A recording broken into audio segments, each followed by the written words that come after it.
Le décollage où le pilote s'installe, gonfle sa voile, est très plat en fait. Donc dans du vent fort, gonfler dans du plat, c'est pas ce qu'il y a de plus facile en fait. Il vaut mieux de la pente. Parce que là, la voile va facilement se mettre en effet spi, en fait, et il y a de grandes chances que vous reculiez. Ce qui peut accentuer le fait que la voile le soulève, c'est il garde les freins en main et il fait un contrôle au frein. Le risque, c'est de créer momentanément beaucoup de portance et ça va soulever le pilote, en fait.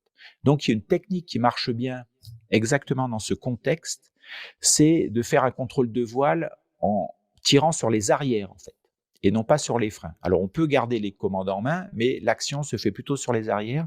Donc, on ne va pas créer de portance, ça ne va pas soulever, et ça va plutôt empêcher la voile d'avancer, ça va la stabiliser sans créer ce mouvement vertical vers le haut. Au début du recentrage, il a une bonne position, on va dire presque assise, et au fur et à mesure que ça avance, et le fait qu'il réceptionne la voile au frein, ça le redresse.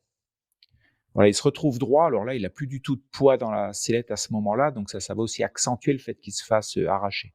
Sur des incidents, c'est pas un facteur, c'est plusieurs facteurs. Là, c'est le mauvais placement, c'est le fait de ne pas Oui, utiliser les arrières, c'est le fait d'être trop léger dans sa sellette, pas mettre d'appui, c'est voilà. l'accumulation de tout ça qui fait qu'on arrive à Et ce petit le vent incident, quoi. soutenu, Et le vent et soutenu, voilà. l'aérologie. Et Le donc, il vent faut est faire des soutenu. choix. Quand le vent est soutenu, on fait le choix d'aller dans la pente, hein. C'est ça, Jérôme, Si priorité au vent. si le Ouais. décollage le permet.